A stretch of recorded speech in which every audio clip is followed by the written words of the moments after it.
హోషేయ గ్రంథం 8వ వచనం చదువుకుందాం.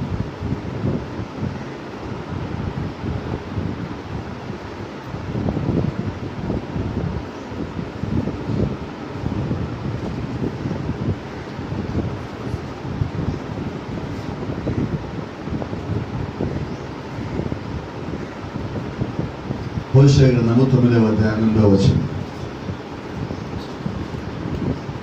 ఎఫ్రాయిము నా దేవుని వచ్చి దర్శనం కనిపెట్టును. ప్రవక్తలు తమ చర్య అంతటిలోనూ వేటకాని వలవచ్చి వారై ఉన్నారు. వారు దేవుని మందిరములో శత్రువులుగా ఉన్నారు. ఎహెజ్కేలు గ్రంథం 33వ అధ్యాయం. ఇంకా ఎహెజ్కేలు చాప్టర్ 33. నరపుత్రుడా, నీవు నీ జనులకు సమాచారం ప్రకటించి వారితో ఇట్లను, నేను ఒకానొక దేశం మీదకి ఖడ్గమును రప్పింపగా ఆ జనులు తమలో ఒకరిని ఏర్పరచుకొని కావలిగా నీ నిర్ణయించిన ఎడల అతడు దేశం మీదకి ఖడ్గం వచ్చుట చూచి బాగా ఊది జనులను హెచ్చరిక చేసిన సమయమున ఎవడైనా బాకానాదం వినియును జాగ్రత్త పడనందున ఖడ్గము వచ్చి వాడి ప్రాణము తీసిన ఎడల వాడు తన ప్రాణమునకు తానే ఉత్తరవాది. బాకానాదం వినియును వాడు జాగ్రత్త పడకపోయాను కనుక తన ప్రాణమునకు తానే ఉత్తరవాది. ఏదైనగా వాడు జాగ్రత్త పడిన ఎడల తన ప్రాణమును రక్షించుకోడు. అయితే కావలి వాడు ఖడ్గము వచ్చుట చూచియు, జాగ్రత్త వినండి, కావలి వాడు ఖడ్గము వచ్చుట చూచియు బాగా ఓదనందు చేత జనులు అజాగ్రత్తగా ఉండుటయు ఖడ్గము వచ్చి వారిలో ఒకరి ప్రాణము తీయటయు తటస్థించిన ఎడల వాడు తన దోషమును బట్టి పట్టబడినను నేను కావలి వారి వద్ద వాని ప్రాణముల గురించి విచారణ చేయుదును. నరపుత్రుడా, నేను నిన్ను ఇశ్రాయేలుకు కావలి వానిగా నియమించున్నాను కనుక నీవు నా నోటి మాటలు విని నాకు ప్రతిగా వారిని హెచ్చరిక చేయవలెను. దుర్మార్గుడా, నీవు నిశ్చయముగా మరణం పొందుదువు అని దుర్మార్గునికి నేను సెలవేయగా అతడు తన దుర్మార్గతను విడిచి జాగ్రత్త పడినట్లు నీవు ఆ దుర్మార్గునికి నా మాట తెలియచేయని ఎడల ఆ దుర్మార్గుడు తన దోషమును బట్టి మరణం పొందును, కానీ అతని ప్రాణం గురించి నిన్ను విచారణ చేయుదును. అయితే ఆ దుర్మార్గుడు తన దుర్మార్గతను విడువలని నీవు అతని హెచ్చరిక చేయగా అతడు తన దుర్మార్గతను విడవని ఎడల అతడు తన దోషమును బట్టి మరణమునందును, కానీ నీవు నీ ప్రాణము దక్కించుకుందువు. ప్రార్థన కావచ్చు. కృప కలిగిన తండ్రి, దయగల మా ప్రియ పరలోకపు దేవా, ఉదయకాలం ఒకసారి తండ్రి నీ యొక్క వాక్యం తెరవబడింది, చదవబడింది నాయన. ఇదిగో దేవా, మా హృదయానికి తండ్రి నీవు చేయబోయే హెచ్చరిక వరకు మేము సిద్ధం చేసుకుని వచ్చుండగా నిశ్చయంగా యొక్క వాక్యం ద్వారా మాతో మాట్లాడండి, మమ్మల్ని సరిచి నీ మహిమార్థమని జీవించే కృప మాకు దయచేయమని ప్రాధాయపడుతూ ప్రభువైన యేసు క్రీస్తు నీ ఘనమైన నామములో స్తుతిస్తూ ప్రార్థిస్తూ వినయంగా అడిగి వేడుకుంటున్నాము. ఆమేన్. God bless you. అందరూ కూర్చుందాం. Praise the Lord. హల్లెలూయా. మరి దేవుని చిత్తమైతే ఈరోజు ఒక చిన్న అంశం నా హృదయంలో ఉంది. ఇక్కడ కనిపిస్తుంది, కింద బ్లాక్ లో ఉంటుంది, ఒకసారి మీకు కనబడకపోవచ్చు.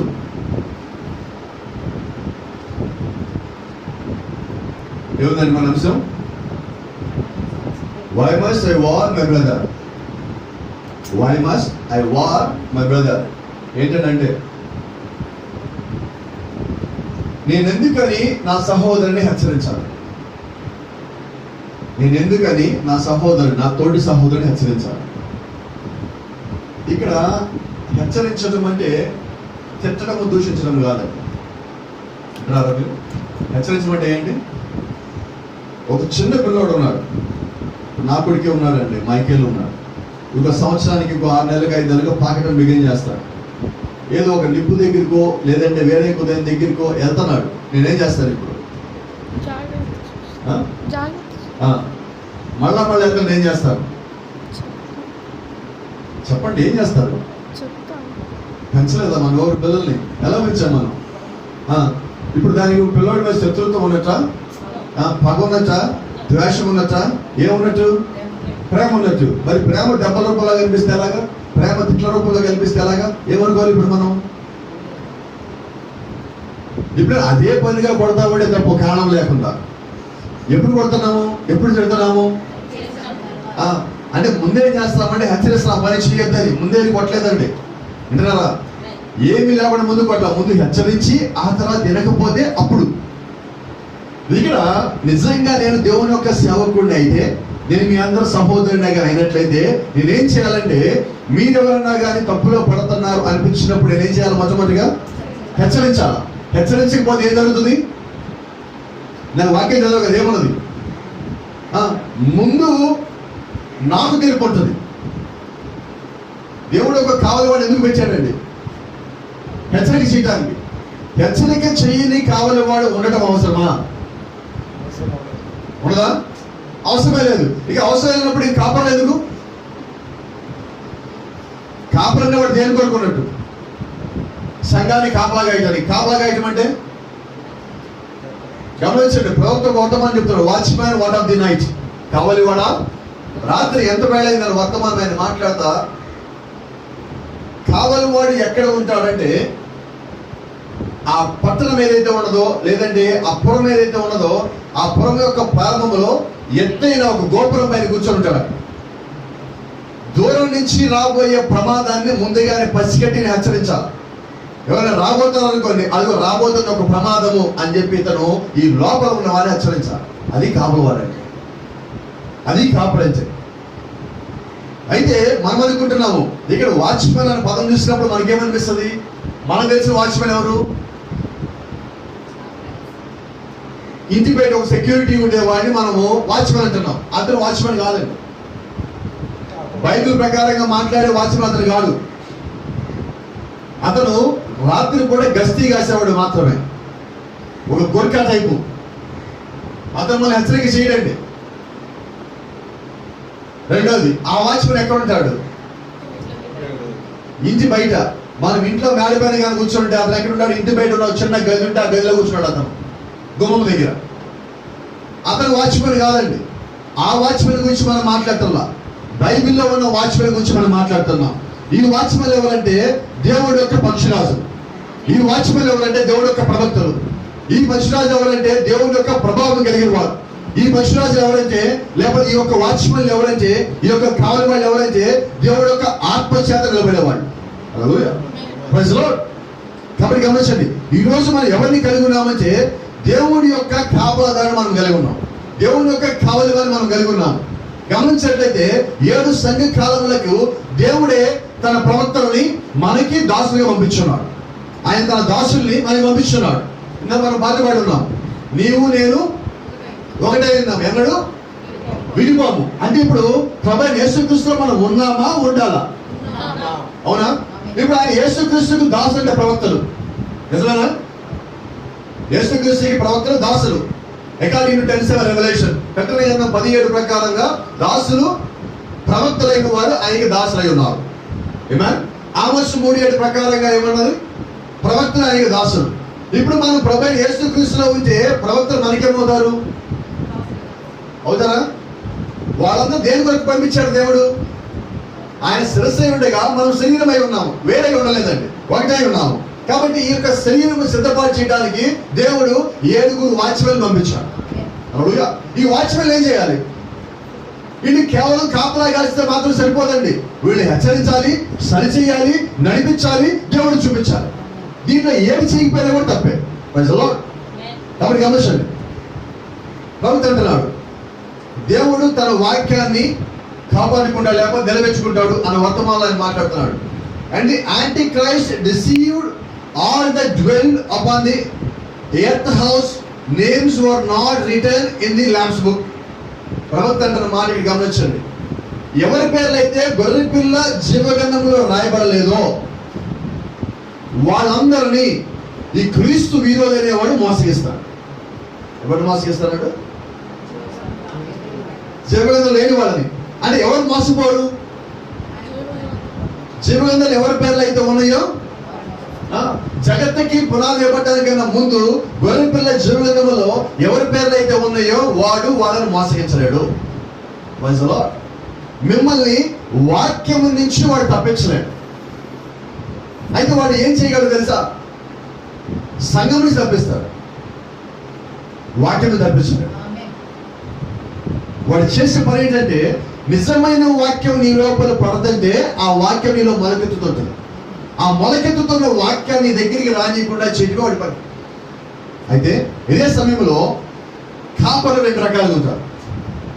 2 రకాల కాపర్లు. ఎవరు ఈ కాపర్లు అంటే, దేవుడు యొక్క ఆత్మచేత అభిషేకించబడిన వాడు, లూసిఫర్ యొక్క ఆత్మచేత అభిషేకించబడిన వాడు. మనం ఆదికాండంలోకి వెళ్ళినట్లయితే, ఆదికాండంలో దేవుడు యొక్క ప్రవక్తల గురించి మాట్లాడుతాడు. ఆది యందు దేవుడు ఆత్మగా ఉన్నాడు, ఆది యందు లూసిఫర్ కూడా ఆత్మగానే ఉన్నాడు. దేవుడికి శరీరం కావాలి, లూసిఫర్కి శరీరం కావాలి. దేవుడు ఆదాము సృష్టించుకున్నాడు, లూసిఫర్ ఎవరు సృష్టించుకోవాలి. కాబట్టి ఇప్పుడు లూసిఫర్ యొక్క దృష్టి ఎవరి మీద ఉన్నది? ఆదాము మీద ఉన్నది. అయితే ఆదాము గొర్రె పిల్ల జీవనం కలిగి ఉన్నాడు కాబట్టి ఆదాము పడిపోదు. ఎవరు పడిపోతారు? మనం మాట్లాడుకున్నాం, గొర్రె పిల్ల జీవగంధంలో లేని వారు పడిపోతారు. ఇప్పుడు ఎవరి దగ్గరికి వచ్చారు? ఆదాము బలవంతుడుగా ఉన్నాడు, గొర్రె పిల్ల జీవగంధం కలిగి ఉన్నాడు కాబట్టి ఆదాము పడిపోడు. ఎవరు కావాలి ఇప్పుడు వాడికి? ఆదాము లోపలికి వచ్చే sub product, by product. Eve is a byproduct. Eve is not a main product. Adam is a main product. Adam is the image of God. ఆదాము ఇక్కడ మెయిన్ ఉత్పత్తి. ఆదాము నుంచి వచ్చింది అవ్వ. ఆదాము ఎవరంటే దేవుడి యొక్క స్వరూపంలో ఉన్నాడు. ఇప్పుడు అవ్వ ఆదాము యొక్క స్వరూపంలో ఉన్నది. ఇప్పుడు అవ్వ ఉప ఉత్పత్తి అయి ఉన్నది. కాబట్టి ఇప్పుడు ఆదాము కలిగినంత అవ్వ కలిగలేదు. కాబట్టి వాడు ఎక్కడికి వచ్చాడు? అవ్వ దగ్గరికి వచ్చాడు మోసగించడానికి. ఏ కారణం చేత? వాడికి ఒక శరీరం కావాలి. ఇప్పుడు వారి యొక్క సంతానం ఉత్పత్తి చేసుకోవడం కోసం వారికి ఒక శరీరం కావాలి. వారి మాటలు వినడానికి వారికి కొంతమంది అనుచరులు కావాలి. వారి పని చేయడానికి వారికి కొంతమంది అనుచరులు కావాలి. కాబట్టి గమనించండి, ఈ అంత్యకాలంలో అభిషిక్తులు అంటే దేవుడు ఆత్మ కింద అభిషేకించబడిన వారు ఉన్నారు, దెయ్యపోక ఆత్మ కింద అభిషేకించబడిన వారు ఉన్నారు. ఈరోజు బైబిల్ చెప్తున్నది సర్ప సంతానం భూమి మీద ఉన్నది. ఇంతరా ఉన్నారా లేదా? కాబట్టి ఈరోజు భూమి మీద ఎవరు ఉన్నారంటే 2 జాతుల వారు ఉన్నారు. సర్ప సంతానం ఉన్నది, స్త్రీ యొక్క సంతానం ఉన్నది. అయితే ఈరోజు ఒక నిమిషం, మరి I don't know if I have, then I'll show you.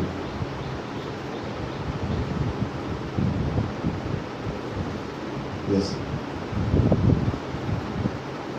let me show you. 2 సంతానాలు ఉన్నాయి భూమి మీద.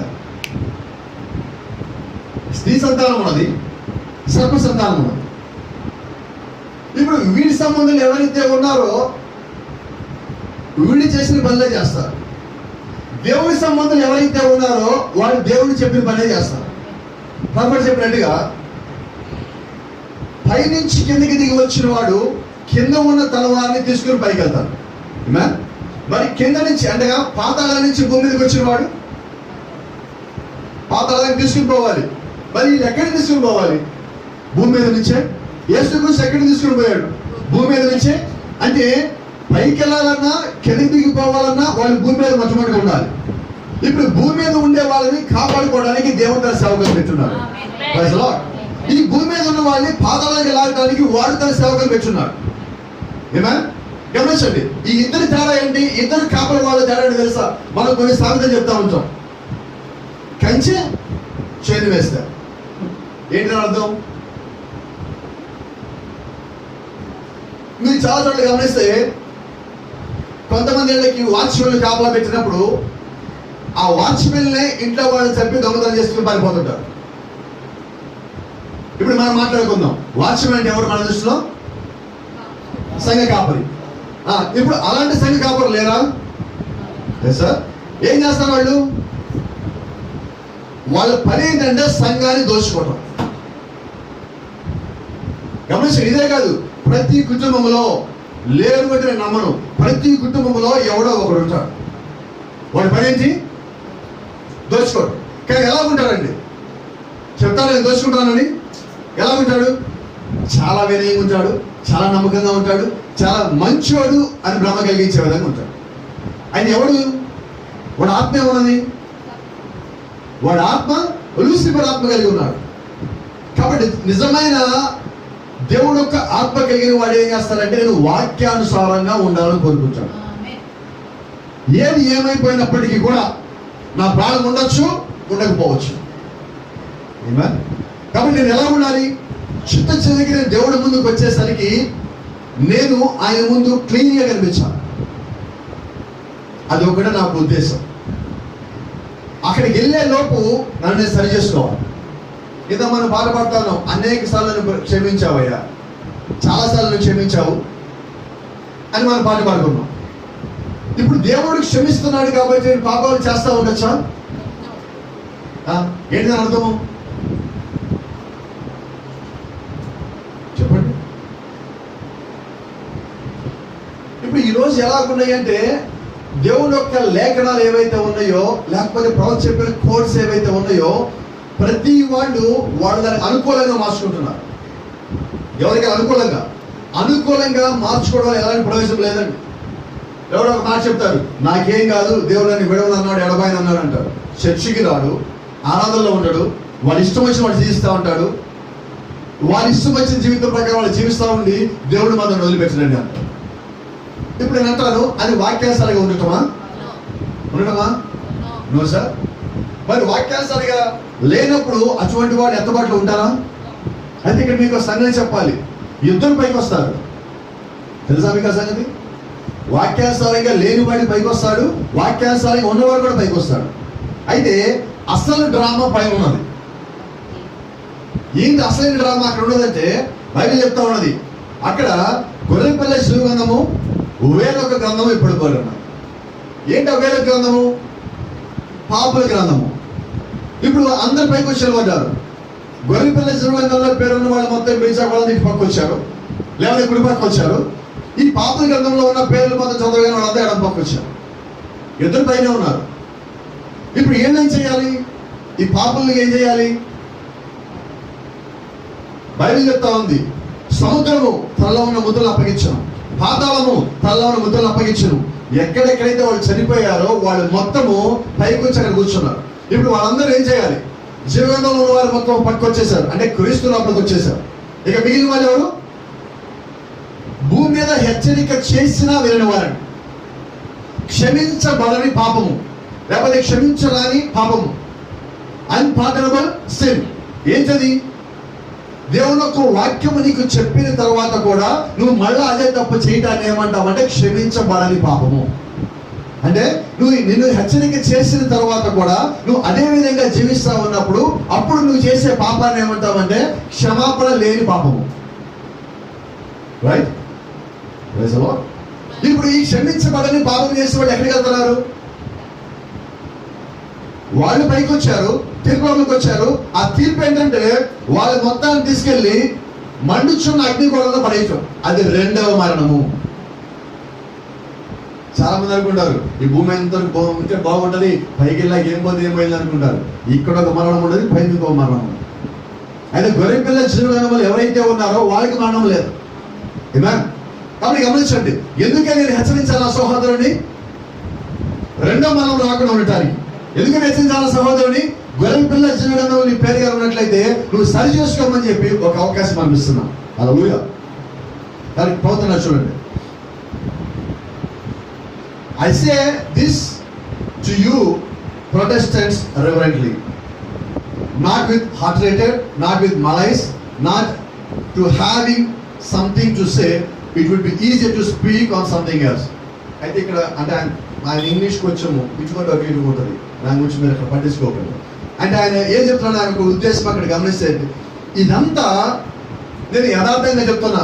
ఆయన కొంతమంది ప్రొటెస్టెంట్ సహోదరులు ఉన్నారు, అంటే వాళ్ళు చెప్పిన దాన్ని వ్యతిరేకించే వాళ్ళు కొంతమంది అక్కడ ఉన్నారు. వాళ్ళతో మాట్లాడుతున్నాడు.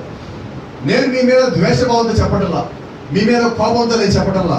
ఎందుకని చెప్తున్నానంటే ఏదో చెప్పాలని మిమ్మల్ని అనాలంటే కాదు. కానీ నా ఉద్దేశం ఏంటంటే ఎలాగైనా కానీ మీరు కాపాడబడాలని. గమనించండి, watchman word of the night. Bible అంటుంది కావలి వాడ రాత్రి ఎంత వేళని. If the watchman sees the enemy coming and fails to warn the people, ఒకవేళ అక్కడ ఉన్న కావలి వాడు శత్రువు రావడం గమనించి కూడా తన యొక్క ప్రజల్ని కానీ హెచ్చరించకపోయినట్లయితే బైబిల్ అంటుంది, దేవుడు అంటున్నాడు ఇలాగా, he would require their blood at the watchman's hand. ఆ రక్తాపరాధము ఆ వాచ్మెన్ యొక్క చేతుల మీద ఉంటుంది. ఇప్పుడు ఇక్కడ సంఘంలో ఎవరైనా సరిగా లేరనుకోండి, నేను మిమ్మల్ని హెచ్చరించడం తెలిసినా కూడా ఇప్పుడు రక్తాపరాధం ఎవరి మీద ఉంటుంది అంటే ఇప్పుడు ఏం చేయాలి? మీ పని మీరు పోయి మీ సంఘానికి వస్తే చాలనుకుంటే ఎలా ఉంటుంది? ఇప్పుడు లెక్క అక్కడ అప్పుడు చెప్పాలి. అర్థమవుతుందా? ఇప్పుడు చట్టం ఉంది మనకి తెలుసా? మనకున్న చట్టము. ఒక హత్య జరుగుతూ ఉన్నది, నువ్వు పక్కనే ఉన్నావు, ఆ హత్య నువ్వు ఆపటల్లా. తెలుసా మీ సెక్షన్ ఏంటో? నేను చేయలేదు కదండి, నాకు సంబంధం లేదు కదండి అని అనడానికి లేదు. అక్కడ ఒక సీసీ కెమెరా ఉన్నది, ఆ మంట జరుగుతున్నప్పుడు నువ్వు కూడా పక్కనే ఉన్నావు, మొత్తం చూస్తానే ఉన్నావు. రేపు పొద్దున కోర్టు నుంచి నీకు సంబంధం వస్తాయా? వస్తాయి. నేను చేయలేదంటే నాకు సంబంధం లేదంటే ఎలా ఉంటుంది అక్కడికి వచ్చాక? నీ డ్యూటీ ఏంటి? ఆపాలి, హెచ్చరించాలి. నీ డ్యూటీ నువ్వు చేయని కారణం చేత నీ ముందు తప్పు జరుగుతున్నా కూడా నువ్వు ఏమి చేయకపోయినట్లయితే ఆ శిక్ష నీకు కూడా ఉన్నది. మీరు భాషగా శిక్షలు పడతాయా అని మీరు అంటారేమో. లేదు సార్, బైబిల్లో ఆదాము తప్పు చేశాడు, అవ్వ తప్పు చేసిందా? శిక్ష ఆదాము పడిందా పడలేదా? అదేంటది? ఆదాము తప్పు చేయలేదని పౌలు గారు కూడా చెప్పారు కదా. పౌలు దేవుడు కాపుతో నింపుకుంటాడు, ఆ మాట చెప్పాడు. మరి ఇప్పుడు ఆదాముకి ఎలా శిక్ష పడింది? ఏ తప్పు చేశాడు చెప్పండి? ఆదాము చేసి తప్పు ఏంటో? ఆదాము మోసపరచబడలేదు కానీ అవ్వ మోసగించబడింది.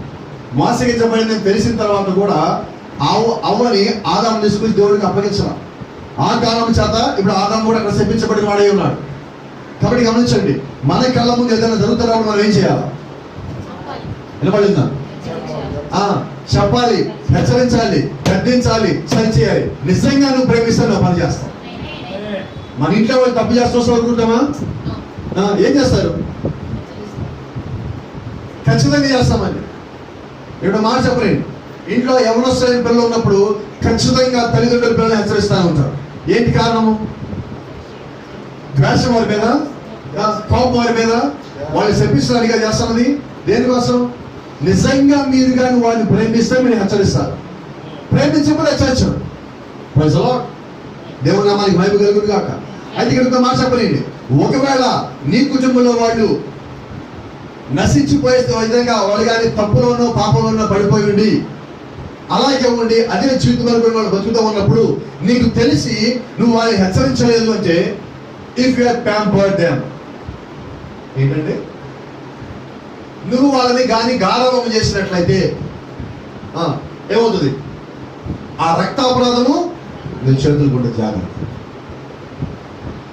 సంఘ కాపరి పరిస్థితి, ప్రవక్త పరిస్థితి, దేవుడు యొక్క సేవకుల పరిస్థితి, కుటుంబ యజమాని పరిస్థితి, కుటుంబంలో ప్రతి వారి పరిస్థితి.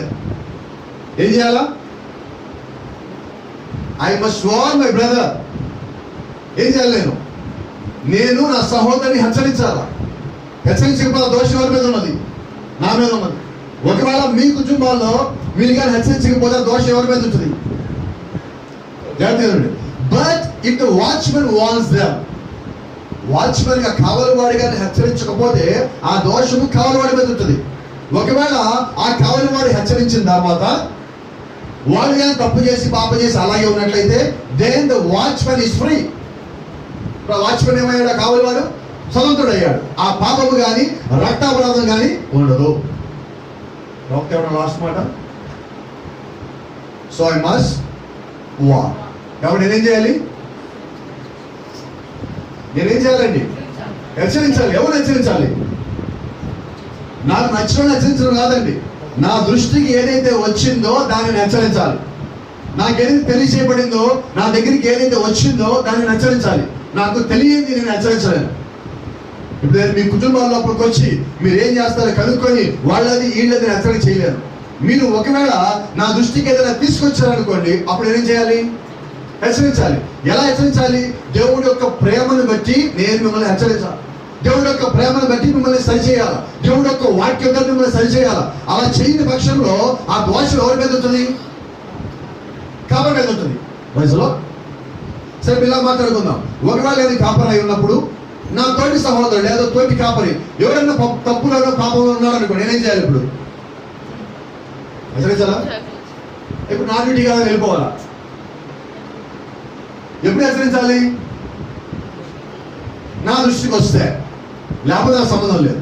నా దృష్టికి వచ్చి నాకు సత్యం తెలిసి కరెక్ట్ అని కనుక తెలిసి నేను కానీ చెప్పకపోతే ఆ అపరాధం నా మీద ఉంటుంది. Is right? కాబట్టి అప్పుడు ఏం చేయాలి? హెచ్చరించాలి.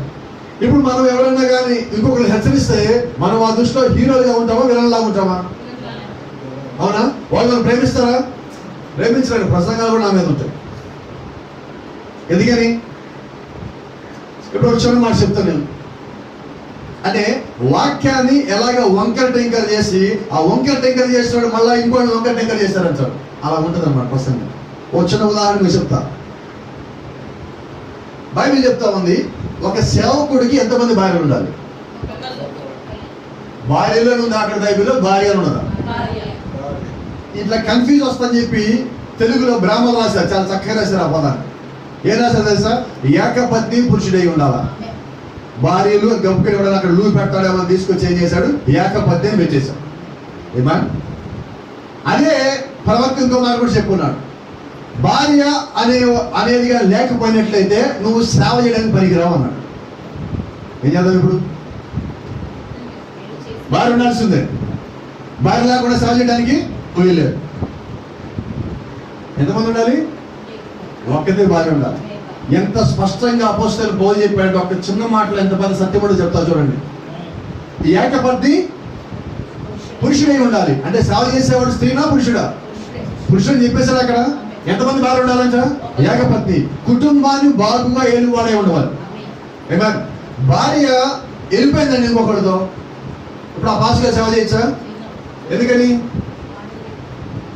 భార్య లేకపోవడం ఒక కారణం అనుకుందాం. రెండోది ఏంటి? నీ కుటుంబాన్ని నువ్వు సరిగేయాలని సంఘాన్ని వెళ్తావు. అర్థమవుతుందా? ఏంటి కారణం ఇది? నీ కుటుంబాన్ని సరిగ్గా నువ్వు పోషించలేవు, నీ కుటుంబాన్ని వేయలేవు, ఇక దేవుడి సంఘాన్ని ఎక్కడి నుంచి వెళ్తావు? అసలు నీకు ఇక్కడ అర్హత లేదు. అక్కడ ఎలా వచ్చింది? వింటున్నారా? వాక్యము రెండంచుల వాడగలిగిన ఖడ్గం. ఇప్పుడు ఈ భాష గారు ఎవరికైనా పెళ్లి చేసినప్పుడు ఇదిగో భార్య భర్త విడిపోకూడదు, మీరు కలిసి ఉండాలని చెప్పగలరా? ఎందుకని? ఇప్పుడు చెప్తానికి అవకాశం ఉన్నదా? అర్హతని కలిగి ఉన్నాడా? లేదండి. కాబట్టి నువ్వు సేవకి నిలబడాలి, పనికి రావు. ఎవరు పక్కన పెట్టినట్టు? నేను పక్కన పెట్టానా? సంగతులు పక్కన పెడతారా? ఎవరు పక్కన పెట్టినట్టు? దేవుడు పక్కన పెట్టినట్టు. కాబట్టి గమనించిన ఒక మాట మీకు చెప్తాను. ఎందుకని దేవుడు అన్నారంటే ఇక్కడ మన కుటుంబంలో మన యొక్క జీవితంలో ఏది జరగాలన్నా కూడా దేవుడే దానికి కారణం.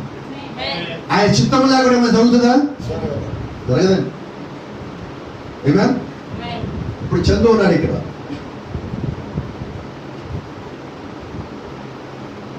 ఒకవేళ చందు ఎవరినో వివాహం చేసుకోవాలనుకుని ఉండొచ్చు. అయితే చందుని ఎవరిని వివాహం చేసుకోవాలి నిర్ణయించింది చందునా దేవుడా? అవునా? ఇప్పుడు ఏం జరిగింది ఇక్కడ? నేను అనుకున్నా నేను చేసుకోలేనండి. మీకు ఆ సంగతి చెప్పలేండి. దేవుడు నేను ఎవరిని చేసుకోవాలనుకున్నాను నేను వాళ్ళని చేసుకోవాలి. రైట్? ఇప్పుడు చందు ఎవరిని చేసుకున్నట్టు? చందు అనుకోవచ్చు, నా దగ్గరికి ఫోటో వచ్చింది కాబట్టి అమ్మాయి నచ్చి నేను చేసుకుంటూ అనుకోవచ్చు. రైట్? అయితే వివాహము ఎవరిని దృష్టిలో జరుగుతుంది? రైట్? అవునా? ఇప్పుడు వేరే ఆయన కూడా అలాగే వివాహం చేసుకోవాలి అనుకున్నాం. ఇప్పుడు ఆయన ఒక భార్య వెళ్ళిపోయినది కొలిసేపు అనుకున్నాం. ఎవరి చిత్తంలో జరిగింది అది? దేవుడి చిత్తమేనా? అంతేనా? దేవుడు అనుమతి లేకుండా కలిసి ఉండటము జరగదు, దేవుడు అనుమతి లేకుండా విడిపోవడము జరగదు. క్లియర్? అయితే గమనించండి, వాక్యాన్ని ఎలాగ అనుకూలంగా మార్చుకోవచ్చు. ఒక మాట చెప్పుకోవచ్చు ముందు కదా. ప్రవక్తను ఒకరు ప్రశ్నించారు, అయ్యా నాకు వివాహమైనది, తర్వాత నా భార్య నాకు నచ్చలా, నేను ఇంకొక వివాహం చేసుకున్నాను, ఇప్పుడు నాకు ఈమెతో కలిసి ఉంటున్నాను, నేను ఆమెతో కలిసి ఉంటున్నాను, ఆమె వదిలేస్తే ఆమెకున్న పిల్లలు మొత్తం రోడ్డు మీద పడిపోతారు, ఈమెను వదిలేస్తే మీకు పిల్లలు రోడ్డు మీద పడిపోతారు, నువ్వేమో ఒక్కదే భార్య కలిగి ఉండాలని చెప్పావు, మరి నా పరిస్థితి నాకు ఉత్తరం రాశాడు. ఇప్పుడు ఇక్కడ ఉన్న మీరు ఒకవేళ ప్రవక్త స్థానంలో ఉన్నట్లయితే మీరేం చేస్తారు చెప్పండి? ఎవరు వదిలేమని చెప్పాలి?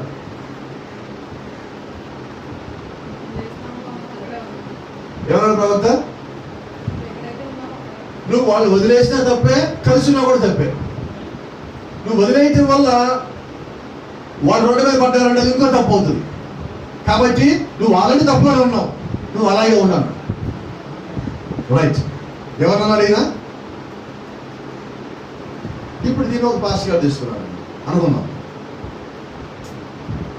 నేను 2 భార్యలు, ఇద్దరు భార్యలు కలిగి ఉంటాను. ఇప్పుడు ప్రవక్త వాక్యం చెప్పాడు కాబట్టి ఆయన ఏమన్నాడు? నువ్వు ఇలాగ ఉండమన్నాడు, నేను ఇలాగ ఉండి సేవ చేస్తాను అంటున్నాడు. ఇది ఎట్లాగా?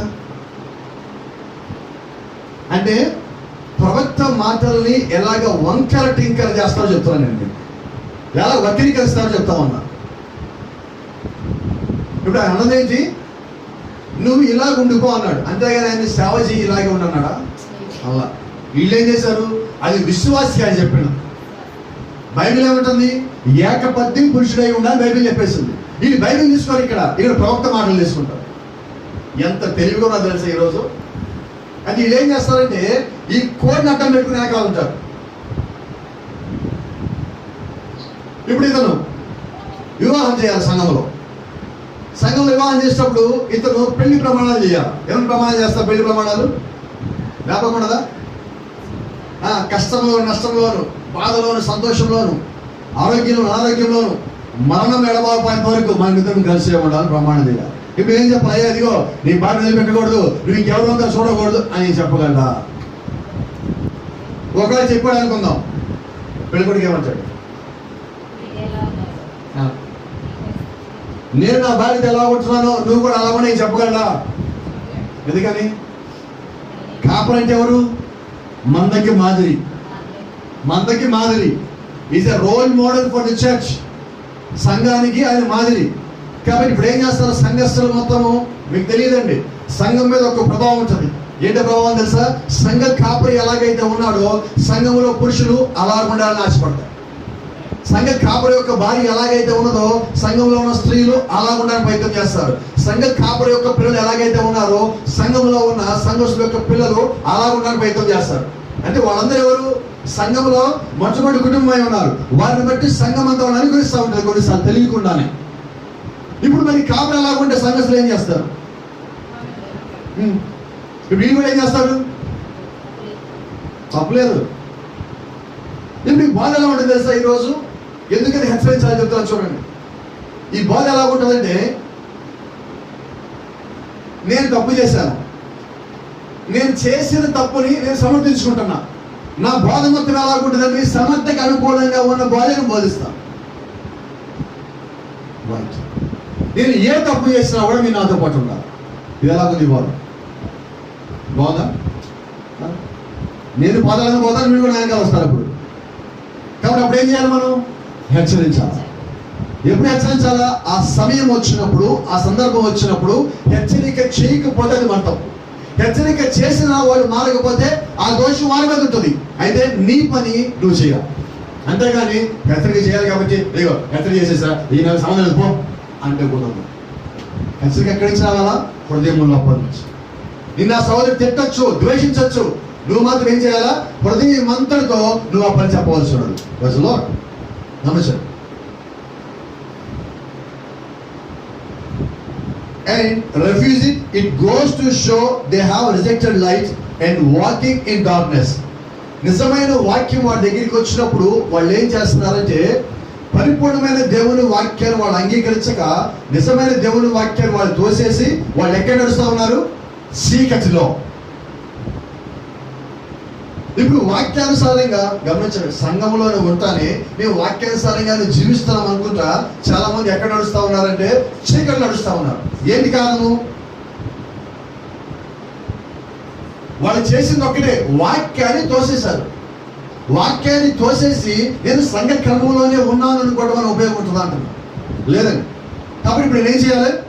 మొట్టమొదటిగా వాక్యం విన్నాను, రెండోది ఆ వాక్యము సరైన తజ్జుమా జరగాల, మూడోది ఆ వాక్య ప్రకారం నేను జీవించాలి. ఈ 3 ఆటలో ఉండాలి. ఇప్పుడు సరైన కాపని ఎన్నుకున్నప్పుడు నీకు సరైన తజ్జుమా ఎక్కడ ఉంటుంది? ప్రవక్తకు మాట అంటున్నాడు, నువ్వు ఒక సంఘానికి వెళ్ళాలంటే, ఒక సంఘంలో నువ్వు జాయిన్ అవ్వాలంటే, ఒక సంఘానికి అక్కడ కాపుడు దాని ఏమంటో ఒక సంఘంలో వెళ్ళి వాక్యం వినాలంటే నువ్వు మొట్టమొదటిగా ఏం చేయాలంటే ఆ సంఘ కాపుడు యొక్క సాక్ష్యం కనుక్కోమన్నాడు. ఎందుకని? ఆ సాక్ష్యము క్లీన్గా ఉంటే, ఆ సాక్ష్యము స్పష్టంగా ఉన్నట్లయితే నువ్వు అక్కడ వాక్యం వినగలవు. ఒకవేళ అతను ఒక తప్పులో ఉన్నాడు అనుకోండి, అతను బోధన ఎలా ఉంటుంది? ఆ తప్పుని సమర్థించుకునే విధంగా ఉంటుంది. కాబట్టి నువ్వు అక్కడ పోవడానికి వెళ్ళలేదు ప్రజలు. రెండవది, నువ్వు ఒక సంఘానికి వెళ్ళినప్పుడు అక్కడ ఒక కాపురి యొక్క పిలిపేట నువ్వు గమనించాలి. ఇది నిజంగా దేవుడు యొక్క ఆత్మానుసారంగా ఉన్నదా, వాక్యానుసారంగా ఉన్నదా, ఈ కాలం వర్తమానుసారంగా ఉన్నదా లేదా అని నువ్వు గమనించాల్సిన అవసరం. కాబట్టి ఇప్పుడు ఏం చేయాలి? మొట్టమొదటిగా ఒక విశ్వాసి ఒక సంఘాన్ని ఎన్నుకోవాలంటే వివేచన కలిగి ఉండాలి. హల్లెలూయా, ఆమేన్. ఈరోజు గమనించండి, నేను దేవుడి వాక్యాన్ని త్రోసేస్తాను అని తెలియక చాలా మంది ఉంటున్నారు. తెలిసి ఉండేవాళ్ళు కొంతమంది అయితే, తెలియక ఉండేవాళ్ళు అనేకులై ఉన్నారు.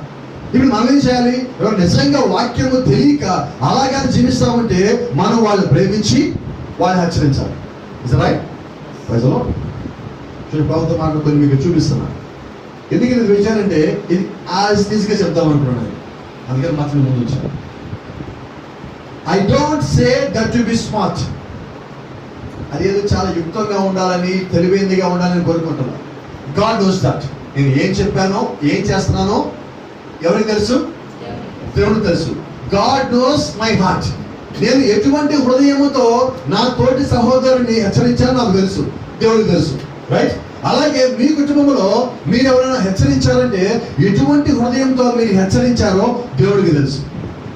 ఇలా చెప్పాను చూడండి, మనం ఎవరైనా హెచ్చరిస్తే వాళ్ళు ఏం చేస్తారు? ద్వేషిస్తారు. ద్వేషించి ఊరుకుంటారా? ఏం చేస్తారు? నువ్వు చెప్పరా? ఛార్జీలు పెట్టుకొని ఊరూరికి వెళ్ళి చెప్పొస్తారు. ద్వేషిస్తారు. మనం సహాయం చేస్తే చెప్తాడు ఎవరికన్నా? ఇంట్లో వాడికే చెప్పడు. మనం ఒక మాట నుండి ఎక్కడ పోతుంది,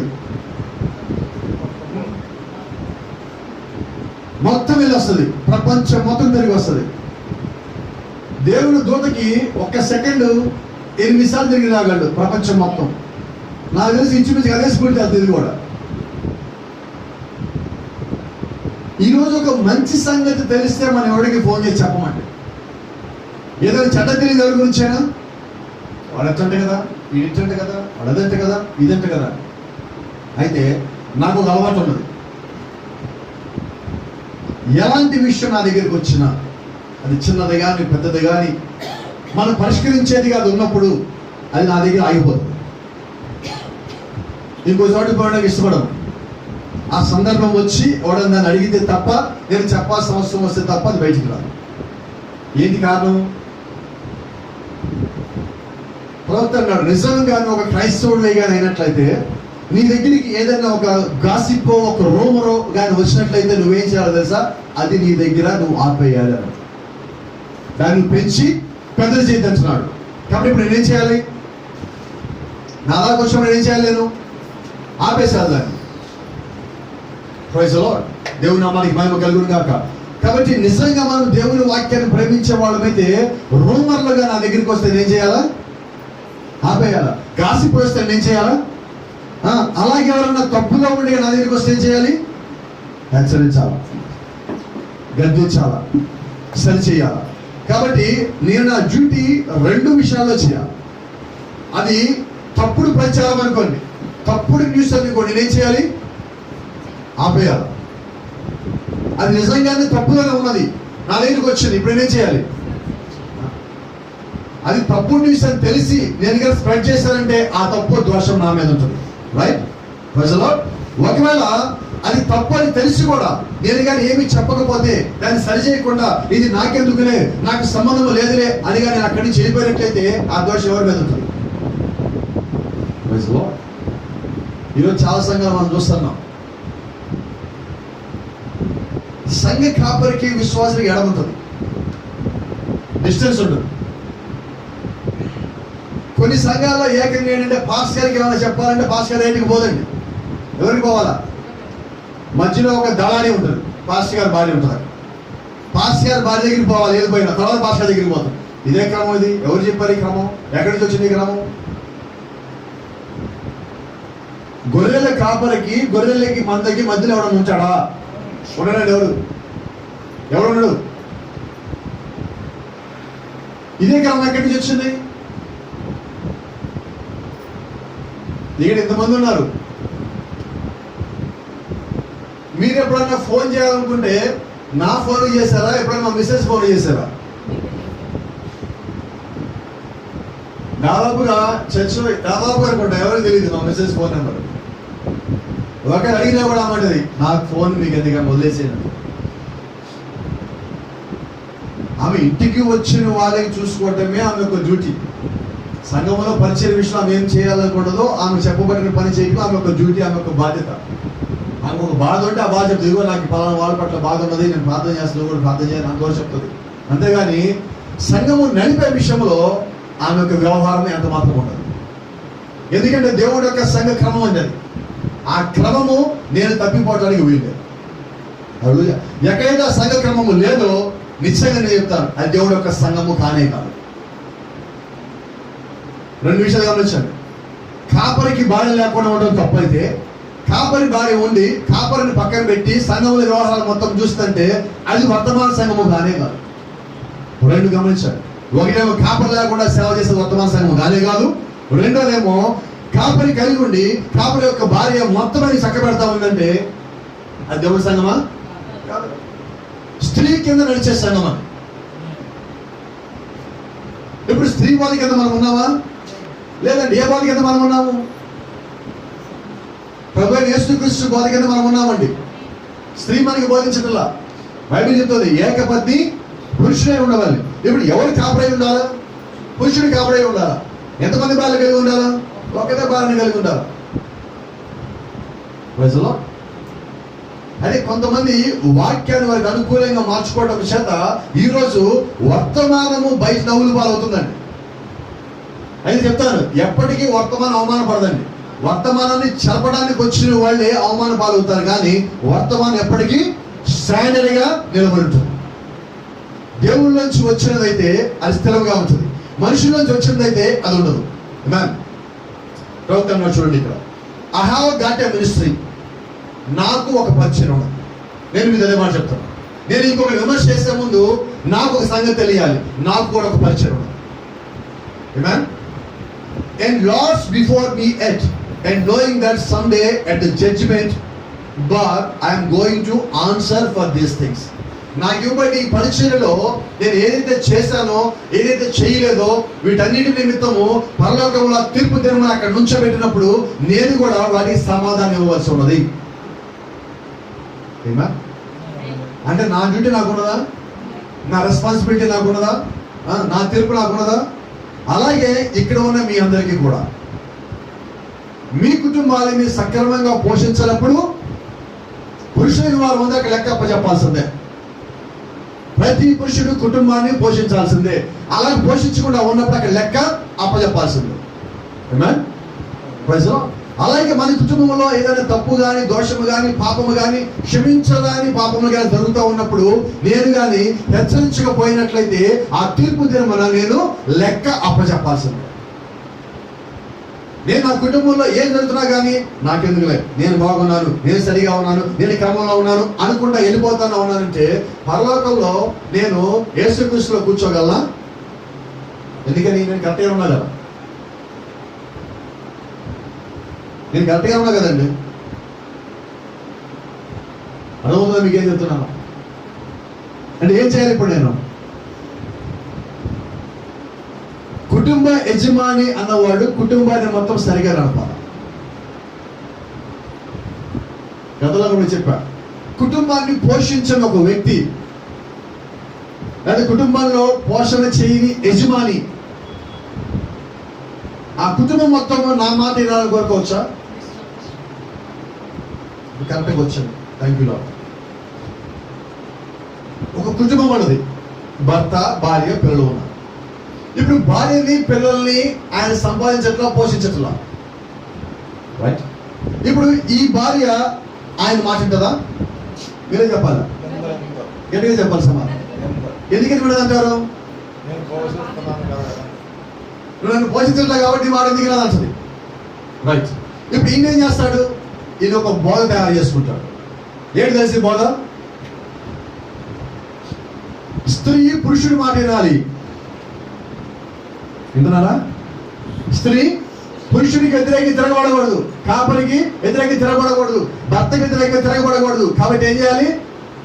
నేను చెప్పినట్టుగా విని నువ్వు ఉద్యోగానికి వెళ్ళి నువ్వు సంపాదించి నన్ను కూడా పోషించాలి. ఎలా ఉంది బోధ? కానీ డబ్బులు మొత్తం నాకే ఇవ్వాలి. నేను చెప్పినట్టు చేయాలి. నేను తినమంటే తినాలా, నేను చెప్పింది వండాలా, నేను ఎక్కడికి వెళ్ళమంటే అక్కడికి వెళ్ళాలి. అవసరమైతే నేను ఏ చర్చికి పొమ్మంటే నా చర్చికి పోవాలా. ఇది పరిపూర్ణమైన దైవం. పాస్టర్ కూడా అంతే. ఈరోజు వాళ్ళలో మీలో ఒక లోపం ఉన్నది. కుటుంబాన్ని పోషించడు, పని రాదా పనొచ్చు, ఎందుకని పోషించడు, పని వచ్చి కూడా ఎందుకని పని పోవట్లేదు అంటారు. అమ్మా ఇన్వల్ల కొంచెం గట్టిగా చెప్పరాదు. బద్ధకం. అయితే ఈ బద్ధకం అనే లోపం ఇతరులో ఉన్నది. అవునా? ఇతను ఏం చేస్తాడు? నాలో బద్ధకమైన లోపం ఉంది అని చెప్పుకోవడానికి ఇష్టపడండి. దీన్ని కవర్ చేసుకోవడం కోసం ఇంకొక దాన్ని తయారు చేయాలి. ఇది తప్పుడు బాధ ఇక్కడి నుంచి వస్తుంది. ఇప్పుడు ఇతను ఏం చేయాలి? దీన్ని కవర్ చేసుకోవడం కోసం దీనికి అనుకూలంగా ఉన్నవి మొత్తం చెప్పుకోవాలి. ఇలా వస్తే తప్పుడు దాన్ని. ఇప్పుడు గమనించండి. ఇప్పుడు మీరు ఇంట్లో ఉంటే మీరేం చేస్తారు? హెచ్చరిస్తారా? నాకెందుకు, ఆయన కర్మ ఆయన పోతాడు, ఆయన పాప ఆయన పోతాడు, నాకెందుకు అంటారా? అసలు ఎంతో మాట చెప్తా కరెక్ట్గా, పాపడు మాకండి ఎవరు అసలు అలాంటి ఆయనతో కలిసి ఉండాలని కోరుకుంటారా? చెప్పారు చెప్పారు చెప్పారు చెప్పారు చెప్పారు చెప్పి ఇసిగిపోయారు చెప్పి ఇప్పుడు ఏం చేస్తారు? ఏం చేస్తారు? సంఘం కూడా అంతే. అరే భాస్కర్ తప్పు చేస్తున్నావు చెప్పి అలసిపోయి ఏం చేస్తారంటే ప్రవక్తకు మాట్లాడాలి. ఎన్నిసార్లు చెప్పినా కానీ సరి చేసుకోకపోతే మీరు ఆ వ్యక్తిని వదిలిపెట్టండి, వాక్యాన్ని వదిలిపెట్టండి. ఏం చేద్దాం మరి? వాక్యాన్ని వదిలిపెడతావా, వ్యక్తిని వదిలిపెడతావా? ఈ రోజు వ్యక్తిని వదిలిపెట్టలేదండి. మీకు తెలుసా? వ్యక్తిని వదిలిపెట్టాలంటే ప్రాణాలు పోతాయి, దేవుడిని వదిలిపెట్టేస్తారు. తెలీదా మీకు? సెలబ్రిటీలు పాస్టర్లు అండి ఈరోజు సెలబ్రిటీలు అయిపోయారు, పాపులర్. నిజంగా నువ్వు దేవుళ్ళలో ఉంటే నేను అంటాను పాస్టర్లు కాదని పాపులర్, విశ్వాసులే పాపులర్. రాసింది తెలుసా మీకు? దేవుని యొక్క సంఘానికి మేము సేవకులం. అర్థమైందా? మేమెవరు? మీరెవరు? విశ్వాసం అంటే ఎవరు? సేవ చేయించుకునేవారు మీరు. మీకు అర్థం అవట్ల విషయం ఇక్కడ ఏం చెప్తున్నాను. మీరు చేయించుకునే వాళ్ళు, మేము సేవ చేయడానికి వచ్చిన వాళ్ళం. మేము సెలబ్రిటీ ఏంటి? మీకు క్లారిటీ ఉంది అసలు? ఎవరు సెలబ్రిటీ ఇప్పుడు? విశ్వాసం అంటే ఎవరు? వధువు. యేసు క్రీస్తు భార్య నీవమ్మ మనం చెప్పుకోవడం కాదండి. ఈరోజు మన కర్మది. ఇగో యేసు క్రీస్తు భార్య మనం చెప్పాల్సి వస్తుంది. అది కర్మ.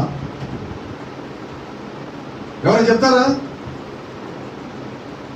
నా భార్య దగ్గరికి ఎవరన్నా నువ్వు భాస్కర్ భార్య అమ్మని చెప్పాలా? చెప్పండి. చందు వాళ్ళ మిస్సెస్ దగ్గరికి వెళ్ళమ్మా, నువ్వు మీ హస్బెండ్ చందు కదమ్మా అని ఎవరన్నా అంటే ఆమె అవునంటుంది. మన్నా కూడా వెళ్ళి నువ్వు చందు భార్య కదా అంటే ఎందుకని చెప్పాలి అంటే. అవునా? ఏంటి కారణం? తెలుసుగా మళ్ళీ చెప్పడం. మన ఇంటి పక్కన వచ్చే రోజు వచ్చి నువ్వు భాస్కర్ భార్య కదండి అనుకుంటావు. మరి మీ కోపం రావట్లేదా? ఏం భాస్కర్ మేము వధువా కాదని మీకు డౌట్. ఆ రోజు ఎందుకు వధువు అని చెప్తారని మీరు అందరూ నన్ను. రెండు ఉన్నాయి కారణాలు మళ్ళా. అది విషయం అక్కడ వచ్చింది. వధువుకి ఆ డ్రెస్ రావాలండి, వధువుకి ఆ గౌన్ వచ్చా, తెల్ల గౌన్ వచ్చా, ఆమె వినయంగా మారిపోవాలా. వాక్యం ఎలా ఉందో అలాగే మారిపోయిన తర్వాత నేను చెప్పాల్సిన పని లేదు ఆ వధువు అని. మీకు చాలాసార్లు చెప్తా ఉంటా, బయట ఒక పెద్ద మేళం ఊరేగింపు వెళ్తా ఉన్నది, వెనకాల కారు వెళ్తా ఉన్నది, కారు మొత్తం అలంకరించబడింది. కారులో ఎవరు ఉంటారు? మీకు ఇప్పుడు చెప్పాలి అక్కడ పెళ్లి కూతురు ఎవరు? ఎట్లా తెలిసింది? మరి మనం చెప్పుకోవడం పెళ్లి కూతురు అది అంటారు మాది వధువు సంఘం తెలుసా. God bless you. ఎవరండి వధువు సంఘం అని నువ్వు చెప్పుకుంటున్నావు అంటే ఏం నీ యొక్క స్థితి? అది సమస్య. వధువు హెచ్చరించబడిన తర్వాత బయటకు వచ్చింది, లోకంలోంచి పిలువబడి బయటకు వచ్చింది. పిలువబడిన ఆమెకి ఇప్పుడు ఆమె ఏర్పరచబడిన వాళ్ళ లిస్టులోకి వచ్చింది. పిలువబడినట్టు లేదు ఇక్కడ. లోకంలోంచి పిలువబడి వాక్యం లోపలికి వచ్చి వాక్యంలో ఆమె ఎవరో తెలుసుకొని ఆమె స్థానాన్ని మెరుగుపరుచుకొని ఇప్పుడు ఆమె వధువు స్థానంలో కూర్చున్నాం. ఇప్పుడు ఆమెను ఎక్కువ బోధించాల్సిన పని లేదండి. వధువుకి ఎక్కువగా బోధించాల్సిన అవసరం లేదు. పెళ్లి సమయంలో వధువు వరుడు ఎంత మాట్లాడతారు? ఆయన ఏం చెప్పాడు చెప్తాడు, అంత అయిపోయింది. ఏంటి దాని అర్థము?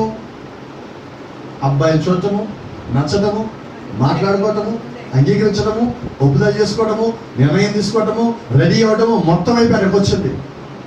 ఇప్పుడు నేను అంటున్నాను, మనం వర్తమానంలోకి వచ్చామంటే ఏంటి చెప్పండి? విన్నాము, ఒప్పుకున్నాము, అంగీకరించాము, బాప్తిజం పొందాము, దీని ప్రకారంగా జీవిస్తున్నాము. నేను ఇంకా మళ్ళీ మీకు ఏం చెప్పాలా? ఇప్పుడు వచ్చేమా మీరు వర్తమాన సంఘం ఉన్నారు, మీరు అలా చేయకూడదు అని నేను చెప్పాలా? మీ ఒంటికి ఏదైనా పడదని ఒక ఆహారము నేను చెప్పాలి రోజు వచ్చి తింటే నీకు పడదని. గ్యాస్ ఉంటుంది కొంతమందికి, గ్యాస్ ఉన్నవాడికి ఇదిగో ఈ వస్తువు తింటే నీకు గ్యాస్ వస్తే ఇవ్వడం చెప్పాలా? తింటే తెలుస్తుంది. కాబట్టి మనం ఏం చేస్తాం, రాగానే ఇది నా సంబంధం లేదు, దీనికి నాకు విడాకులు ఏంటి అంటే ఏంటి నాకు విడాకులు అంటే పడదు. ఇక్కడ తినడానికి లేదా పర్మిషన్ లేదు బాడీకి, కాబట్టి నాకు వద్దు. ఇప్పుడు తినాలనిపించలేదు, తిన్నాను, సఫర్ ఎవరు అవ్వాలి? వాక్యం విన్న తర్వాత వాక్యాసారంగా లేకపోతే ఎవరు సఫర్ అవ్వాలా? వినబడలేదు నాకు ఎందుకు? ఇప్పుడు గట్టిగా చెప్పాలా? ఇప్పుడు చాలా మంది అనుకుంటారు పాస్టర్ గారు మనల్ని హెచ్చరిస్తున్నారు, పాస్టర్ గారు మనల్ని తిడుతున్నారు, పాస్టర్ గారు మా మీద ప్రసంగం చేస్తారు అనుకుంటారు చాలా మంది. పెద్ద పొరపాటు. ఇంకో మాట పిచ్చి పొరపాటు అన్నారు, పెద్ద పొరపాటు అని సరిగా అసలు ఆలోచన చేయలేదు. నువ్వు ఆలోచన చేస్తే ఏమంటావంటే దేవుడు నాతో మాట్లాడాడు అంటావు. ఎందుకంటే నువ్వు ఏ సంఘంలో ఉన్నావో ఆ సంఘ కాపురి యొక్క సాక్ష్యం నీకు తెలుసు. కాబట్టి నువ్వు ఎలా ఉంటావు? ఇదిగో నాకు సాక్ష్యం తెలుసు కాబట్టి దేవుడు నాతో మాట్లాడున్నాడు. హల్లెలూయా. దేవుడు నామానికి మహిమ కలుగును గాక. కాబట్టి ప్రతి ఒక్కరికి ఒక తీర్పు ఉంటుంది. ఆ తీర్పులోకి వెళ్ళినప్పుడు మనము దానికి సమాధానం చెప్పాలి. దేవుడు అడిగిన ప్రతి మాటకి సమాధానం చెప్పాలి. హల్లెలూయా. అవుతాడు. That's exactly right. ప్రతి ఒక్కరు పైకి వచ్చిన తర్వాత వాళ్ళు చేసిన పనికి వారు లెక్క అప్పచెప్పాలి. ఒకవేళ అలాగా లేకపోతే I would be found a false accuser. ఒకవేళ వాళ్ళు చెప్పిందిగా సరిగా లేకపోతే, నా మీద ఉండాలప్పుడు సరిగా లేకపోతే నేను తప్పుడుగా నిరూపించబడతాను. ఐ మీన్ నేను నా మీద చెప్పుకున్న దానికి నేను సరిగా సమాధానం చెప్పకపోతే నేను తప్పుడు వ్యక్తిగా నిరూపించబడతాను అక్కడ. ఒకవేళ నా మీద ఆరోపించబడినవి సరిగా లేవనుకోండి, అవి తప్పుడుగా ఆరోపించబడతాయి. కాబట్టి నేను చేసిన ప్రతిదానికి లెక్క అప్పచెప్పాలి, నేనే అప్పచెప్పాలి. చూడండి, a false teacher then God would condemn me. ఒకవేళ నేను సరిగా జీవించకుండా పైకి వెళ్ళినట్లయితే ఒక తప్పుడు వ్యక్తిగా అక్కడ నిరూపించబడతాను, ఒక తప్పుడు బోధకుడుగా నిరూపించబడతాను. అలాగే దేవుడు అక్కడ ఖండించేవాడిగా ఉంటాడు. నా లెక్క ఎవరికి? ఇప్పుడు దేవుడికి. మీ లెక్క ఎవరు అప్పచెప్పాలా? దేవుడికి అప్పచెప్పాలా. కాబట్టి ఇప్పుడు ఎవరిని సరి చేయాలి? ఎవరు కావాలి? అపోస్తలుడు పౌలు అంటాడు, మిమ్మల్ని మీరే అనుదినము పరీక్షించుకునే ఎడలా తీర్పులోకి రాకపోదు. అంటే ఏం చేయాలి? ఇప్పుడు మనం పరీక్షించుకుంటామా? మన ఇంట్రెస్ట్ని బట్టి మనం పరీక్షించుకుంటాము. వాళ్ళు 2000 రూపాయలు పెట్టి బట్టలు కొన్నారు, మనం ఏం చేస్తాం? ఇప్పుడు దేంట్లో పరీక్షించుకున్నాం? మరి వాళ్ళు 4 గంటలు మోకాళ్ళ మీద ప్రార్థన చేస్తారే, ఆ విషయంలో అది మనకు వద్దు. మనకు అనుకూలంగా ఏమన్నది? 2000 రూపాయలు. 2000 రూపాయలు సరే కట్టుకుని అమ్మ దొరుకుతుందా? ఆమె ఎంత, బతికి ఎంత అని ఇక్కడ 3000 రూపాయలు చెప్తారు. ఇదేంటిది? ప్రార్థన చేసినప్పుడు నా వాళ్ళకి అంతసేపు కూర్చోరాను, మరి ఆమె ప్రార్థన చేస్తున్నదే అక్కడ అంటే ప్రార్థనకు వచ్చే అంటే ప్రియారిటీస్ మాత్రం. ప్రార్థనకు వచ్చేసరికి ఏంటంటే నీకు ఆసక్తి లేదు, వాళ్ళు ఎలాగ జీవిస్తున్నారు అన్నదానికి నాకు ఆసక్తులు చూసావా, దాని ప్రకారంగా నేను దానికి ప్రియారిటీ ఇస్తాను. కాబట్టి నేను ఏ విషయంలో నాకు నచ్చుతాయో ఆ విషయంలో నేను పోల్చుకుంటాను. పోల్చుకోవాల్సింది ఏ విషయంలో? అసలు ప్రార్థన విషయంలో, నువ్వు వాక్యములో ఎదిగే విషయంలో నువ్వు పోల్చుకోవాలి. అయితే మనం దేంట్లో పోల్చుకుంటున్నాం? లోకానుసారంగా ఉన్న దాంట్లో మనం పోల్చుకుంటున్నాం.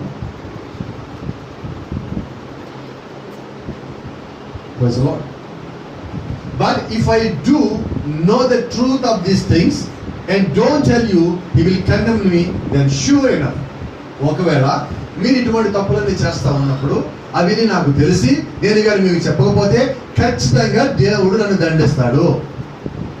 ఏం చేద్దాం? పాస్టర్ ఇట్లాంటి ప్రసంగాలు ఏం పెట్టకండి.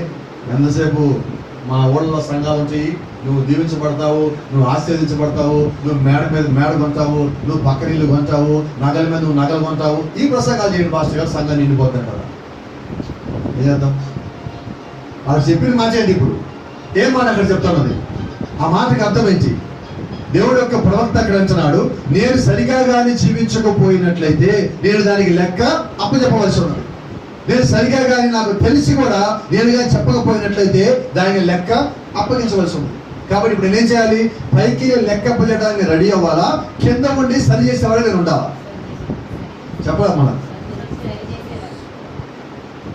ఇప్పుడు నేను సరి చేసుకోక నా మీద కానీ తిరగబడితే అప్పుడేం చేయాలా? చెప్పాలి. ఇది కూడా మీరే చెప్పాలి. సరి చేయాలని చెప్పారు, బాగుండదు, అంతవరకు మంచిది, సంతోషం. నేను సరి చేసిన తరువాత కూడా, వాక్యానుసారంగా చెప్పిన తరువాత కూడా సరి చేయబడకపోతే అప్పుడేం చేయాలి? ఇప్పుడు ఆమె దోషం ఉండదా? No sir, I'm free. కాబట్టి ఇంకో మాట అనుకుంటారేమో, పాస్ గారు ఇక మీకు సంబంధం లేదు, మీరు హ్యాపీ అంటారేమో. నేను హ్యాపీ కాదు. నేను అసలు చెప్పింది నీకెందుకు? నాలని నువ్వు మారినప్పుడు సంతోషం నాకెందుకు ఉంటుంది? యేసుక్రీస్తు పరిచర్య ఏంటంటే తెలుసా? నశించిపోయిన దాన్ని వెతకి రక్షించుడియా మనిషికి మారి పరిచర్య. సంఘాల్లోకి కొత్త సభ్యులు తేవడం కాదని పరిచర్య, అది పరిచర్య కాదంటల్లా. అయితే నిజమైన పరిచర్య ఏంటి? నశించిపోయే వాడిని మొట్టమొదటిగా పంచుకో, వాడిని కాపాడు, వాడు దేవుడి నుంచి బయటికి పోనీయకుండా వాడిని నడిపించు అని చెప్పేది నిజమైన పరిచర్య. ప్రజలో దేవుని నామానికి మహిమ కలుగును గాక. నువ్వు నిజంగా దేవుడి యొక్క ఆత్మ కింద ఉన్నట్లయితే, దేవుడి యొక్క సత్యం కింద ఉన్నట్లయితే, నువ్వు చేసే పరిచర్య అంతట్లో కూడా దేవుడు యొక్క ఆయన యొక్క ఆలోచన, ఆయన యొక్క ప్రభావం మాత్రమే నీ మీద ఉంటుంది. కాబట్టి మనం ఏం చేయాలి? ఇప్పుడు వాక్యము గద్దిస్తే, వాక్యము సరిచేయమంటే మనం రెడీ అవ్వాలండి. ఇంత మనం ఒక పాట పాడున్నాము. ఏమని పాట పాడున్నాము? ఆయనకి ఆరాధన చేసినప్పుడు నా హృదయంతో హృదయ సమర్పణ చేస్తానని చెప్పి మనం పాట పాడున్నాం. చాలా మంది అనుకుంటారు పాట అంటే పాట పాడటానికి అనుకుంటారు. అది పాడటానికి కాదండి, ఆ పాటతో కూడా దేవుడు మనతో మాట్లాడతాడు. ఆ విధంగా మనం పాట కూడా పాడాలి, ఆ విధంగా మనం ఆరాధన చేయాలి. వాక్యం వినడానికి వచ్చినప్పుడే సంఘానికి రావాలని కాదండి, వచ్చిన తర్వాత దేవుడు నాతో మాట్లాడే ప్రతి మాట ప్రకారంగా నేను జీవించాలి అనే విధంగా మనం ఉండాలి. అలా లేనప్పుడు దేవుడి చేత మనం తీర్పు దినంలో గద్దించబడతాం. అక్కడ గద్దించడం లేదండి, ఇక్కడ అక్కడ ఏకంగా తీర్పే ఉన్నది. ఏం చేద్దాం? ఇప్పుడు ఏం చేద్దామండి? నీ హృదయం నువ్వు దేవుడికి ఇవ్వాలి. హృదయం అంతటితో నువ్వు దేవుడిని ఆరాధించాలి. దేవుని నామానికి మహిమకరముగా నీ యొక్క జీవితం నువ్వు జీవించాలి. హల్లెలూయా. కాబట్టి ఈరోజు ప్రభువైన యేసుక్రీస్తు అన్న వాక్యము నీ దగ్గరికి వచ్చినప్పుడు నువ్వేం చేయాలంటే, ఆ వాక్యాన్ని నువ్వు తిరస్కరించే వారిగా ఉన్నావా, వాక్యాన్ని నువ్వు అంగీకరించే వారిగా ఉన్నావా? ఈ రెండింటి దగ్గర మన జీవితం మొత్తం ముగిసిపోతుంది. ఇప్పుడు చెప్పండి, నేను నా సహోదరుని హెచ్చరించాలా వద్దా? ఎందుకు నేను హెచ్చరించాలి? ఇప్పుడు ఇంకో మాట చెప్తా. నేను ఒక సహోదరునో తిట్టా, గద్దించా, నువ్వు సరి చేసుకో, నువ్వు సరిగా లేవు, ఇలా ఉన్నావు, అలా ఉన్నావు, నువ్వు సరి చేసుకో, ఇది వాక్యానుసారం, నువ్వు సరి చేసుకోమని చెప్పి. ఇంకా ఆ సహోదరుడు లేదా ఆ సహోదరుడు తెల్లాలి ఏడ్చాడు. లేకపోతే దేవుడు నాతో మాట్లాడాడు అని చెప్పి నాకే ఫోన్ చేశాడు కొద్దిసేపు. నాకే ఫోన్ చేసి, మాస్టర్ గారు దేవుడు నాతో మాట్లాడండి, అయిపోయింది, ఏం లేదు, నేను తప్పు తెలుసుకున్నా, నేను సరి చేసుకుంటా అని చెప్పి రాత్రిపూట నాకు ఫోన్ చేసి చెప్పి పొద్దున్నే బయటకు వెళ్ళి నన్ను తిడితే ఎలా ఉంటుంది అంటే రాత్రి దేవుడు నీతో మాట్లాడాడు అని చెప్పిన మాట నిజమా అబద్ధమా? ఒకవేళ ఎందుకు అబద్ధం అనుకో, నిజమే అనుకున్నా. ఎందుకంటే ఆ సహోదరుడు ఏడ్చాడు, కన్నీరు గారుస్తున్నాడు, ఆ సహోదరు ఏడ్చింది, కన్నీరు గారుస్తా దేవుడు నాతో మాట్లాడాడు మాస్టర్ గారు, నేను సరి చేసుకున్నా మాస్టర్ గారు అన్నప్పుడు మనం ఏమనుకుంటాం? దేవుడు మాట్లాడాలనుకుంటావా, మాట్లాడలేదు అనుకుంటామా? ఒకవేళ దేవుడు మాట్లాడి నిజమైతే పొద్దున్నే లేచి పాల్ భాస్కర్ అట్లాగే, పాల్ భాస్కర్ ఇట్లాగా అని అన్నాడంటే నేనంట రాత్రి దేవుడు నీతో మాట్లాడి నిజమైతే పొద్దున నీతో మాట్లాడించింది ఎవరు? ఎవరు? రాత్రి దేవుడే నీతో మాట్లాడిస్తే నువ్వే నేను క్షమించమని క్షమించి భాస్కర్ అడిగా, సరే ఓకే అయిపోయింది. పొద్దున నిచ్చేవాడే అర్థమైంది. రాత్రి మాట్లాడే దేవుడు అయితే పొద్దున ఎవరు మాట్లాడారంటున్నాను, దెయ్యమేనా? ఒకవేళ రాత్రి దెయ్యమే అలాగే అబద్ధం చెప్పించిందా, నీ క్యారెక్టర్ మొత్తం అలాగే ఉంచి మనమంతా ఉంటాం కదా, ఒరిజినల్ అలాగే ఉన్నది, పైకి మాత్రం ఎలా ఉన్నానంట. ఏంటి ఒరిజినల్? లోపల పరిపూర్ణమైన దెయ్యం అలాగే ఉండదు, పైన మేకప్ వేస్తామండి కనబడుతుంది, అంతేనా? ఇప్పుడంటే ఈ మేకప్లు పనికిరావండి. ప్రజల్ని నమ్మించి మోసం చేసే ఈ మేకప్ అనే పులుల వేషాలు పనికిరావు. వర్తమానంలో బయట చేసుకోండి, అవన్నీ వ్యాపారాలు చేయాలని బయటికే ఈ రకాల వ్యాపారాలు చేయాలని చెప్పి ఒక చిన్న మాట చెప్పి నేను ముగిస్తానండి. ఒకసారి ఇంగ్లాండ్లో ఒక దొంగతనం జరిగింది. మీ దాని గురించి తెలుసా? ప్రపంచంలో ఇప్పటికీ కూడా ఒక గందరగోళమైన దొంగతనం అదే. అసలు అలాంటి దొంగతనం చేస్తారని కూడా ఎక్కడ తెలియదు. ఏంటి ఆ దొంగతనం అంటే, ఒక ట్రైన్లో డబ్బు వెళ్తుంది, దొంగలకి ఆ న్యూస్ తెలుస్తుంది, ఈ ట్రైన్లో డబ్బు ఉన్నది. దొంగలు ఏం చేస్తారంటే రెడ్ లైట్ పడాల్సిన చోట గ్రీన్ లైట్ పడాల్సిన చోట వాళ్ళు వేరే లైట్లు పెట్టారు. ఈ లైట్ ఇలాగే ఉన్నది, ఇక్కడ గ్రీన్ లైట్ ఉండదండి. ఈ గ్రీన్ లైట్ ముందు ఏం చేస్తారు, ముందు రెడ్ లైట్ పెట్టారు. ఏం కనిపిస్తుంది? ట్రైన్ డ్రైవర్కి ఏం కనిపిస్తుంది? వెనకాల ఏమున్నది? అది ఎప్పుడు కనిపిస్తుంది తెలుసా? రెడ్ లైట్ కనిపిస్తే ఏం చేస్తాడు డ్రైవరు? అసలు ఒరిజినల్ గా స్టేషన్ ఏ లైట్ ఇచ్చాడు? స్టేషన్ మాస్టర్ గ్రీన్ లైట్ ఇచ్చాడు. ఇక్కడ మధ్యలో దొంగతనం చేస్తాడు, ఇక్కడ రెడ్ లైట్ పెట్టాడు. ఆ ట్రైన్ అక్కడ ఆపారు. ఆపి కిందకి దిగింది లోపు వీళ్ళు లోపలికి వచ్చారు. మొత్తము సుమారుగా 7 బిలియన్స్ అనుకుంటా డబ్బులు దొంగతనం చేశారు. తిరిగి మారిపోయారు. తర్వాత చూస్తే ఏంటంటే ఈ లైట్ అని ఆ లైట్ ఉండదు. ఆ దొంగతనం పేరేంటో తెలుసా? False light robbery. False light robbery. తప్పుడు వెలుగుని చూపించి చేసిన దొంగతనం. ప్రవక్త నేడు సంఘాలు అదే జరుగుతున్నారు. అసలైన చూపించకుండా పైన ఒక ముసిగేస్తాడు, ఆ ముసుగు చూపిస్తాడు. నిజంగా దగ్గరికి వచ్చాడు ఆ ముసుగు తెలుస్తుంది, అందరూ తెలియదు ఆ ముసుగు. ఈరోజు దెయ్యం చేసే పని ఇంకోటి ఉండదు. నాకు చంద్రు గారికి గొడవ ఉన్నది కదా, ఆయన నాకు చెప్పాలి, నేను ఆయన చెప్పాలి. మా మధ్యలో సరిగ్గా సరిపోతుంది. ఇప్పుడు ఆయన దగ్గరికి వచ్చారనుకోండి, ఏం భాష ఇట్లా అన్నామంటా అన్నాడు, నేను ఇట్లా అన్నాను బెదరన్నా, అయిపోతుంది క్లియర్. లేదని అడిగారు, చంద్రు ఏంటి నా గురించి ఇలాగ అన్నామంట, లేదు భాష ఇలాగన్నా, నేను దీన్ని క్లియర్ అయిపోయింది. ఇలా కాకుండా నాకు ఇంకొకరికి మాట వచ్చినప్పుడు, ఆ ఇంకొకటి మాట వచ్చినప్పుడు నాకు మాత్రం చెప్పడు, అందరూ చెప్తాడు. బైబిల్ ప్రకారం తెలుసా, గాసిప్స్ సృష్టించేది ఎవడో? లూసిఫర్. ఇప్పుడు నీకు నాకు సమాధానం లేదు, నేను ఇది సమాధానం పడాలి, అంతేనా? విజయవాడలో ఒక సహోదరుడు ఉన్నారు. కొద్ది రోజుల నుంచి ఒక పాస్టర్ గారు మంచి స్నేహితుడు ఉన్నారు. కొద్ది రోజుల నుంచి ఫోన్ చేస్తే చీచల్లా, ఏ కారణంతో ఫోన్ తింటే నాకు తెలియదు. ఇప్పుడు అతని గురించి నేను ఏమనుకోవాలి? తప్పుగా అనుకోవాలా, మంచిగా అనుకోవాలా? అసలు నాకేమీ తెలియదు, ఏమనుకోవాలి ఇప్పుడు నేను? ఎవరన్నా అదేమో ఇదేమో అవన్నీ కాదు. అసలు ఏంటో తెలియకుండా ఏమనుకోవాలి, నేనే వెళ్ళి కనుక్కుంటా. నేనే వెళ్ళాను వాళ్ళ ఇంటికి ఏకంగా. మొన్న వెళ్ళి తలుపు కొట్టాను, ఆయన తలుపు తీశాడు. చూడగా ఏంటి ఈయన వచ్చాను మాస్టర్ అనుకున్నాడు. కూర్చున్నాము, కొద్దిసేపు మాట్లాడుకున్నాం. మొత్తం ఒక మాట అడిగా నేను, సోదరుడా నేనేమో తప్పు చేశాను నీ విషయంలో, నేను సరి చేసుకోవాలా అన్న. ఏదేం లేదు మాస్టర్ అట్లా అన్నాను మీ గురించి అన్నా. ఒక 10 నిమిషాలు మాట్లాడేది ఏమి లేదు, ఇద్దరు మధ్యలో వచ్చేసాను. మేము ఇంకోటి అడగలేదే నేను. గొడవ ఎవరికి? అసలు గొడవే లేదు, గొడవ వస్తుంది మాట్లాడటానికి. అంటే ఏం చేయాలి ఇప్పుడు? మధ్యలో వ్యక్తి ఇంకోటి దూరాడంటే మొత్తం పాడు చేస్తాడు. మనం ఎప్పుడు చెప్తా ఉంటాం, భార్య భర్తల విషయంలో ఎవడు దూరద్దు. నేను ఎప్పుడు చెప్తాను. ఇంకోసారి రీసెంట్గా పోయిన వారం, అంత ముందు వారం, నాకు ఆ సహోదరుడు తెలియదు, ఎక్కడో ఒకసారి మీటింగ్కి వచ్చాడు. మరి ఎక్కడి నుంచి వచ్చిందో మరి నా మొబైల్ నెంబర్ సంపాదించి ఒకరోజు మెసేజ్ పెట్టాడు, పాస్టర్ గారు ఒక సమస్య ఉంది మాట్లాడచ్చా అని పెట్టాడు మెసేజ్. అతను ఎక్కడి నుంచి వచ్చాడో నాకు తెలుసు. ఏమంటే ఒక మెసేజ్ పెట్టాడు, నీ పాస్టర్ గారి పర్మిషన్ ఉంటే నాతో మాట్లాడచ్చు అని పెట్టాడు. ఆయన మెసేజ్ పెట్టాడు, మా పాస్టర్ గారికి మా మధ్య సమస్య పాస్టర్ గారు. అది 10 మంది. ఇప్పుడు నేను కాదని నన్ను ఇంకో చోటకపోతుంది. ఇప్పుడు నేనేం చేయాలి? సమస్య నాకు తెలిసింది, నేనేం చేయాలా చెప్పండి? నాకెందుకు అనాలా?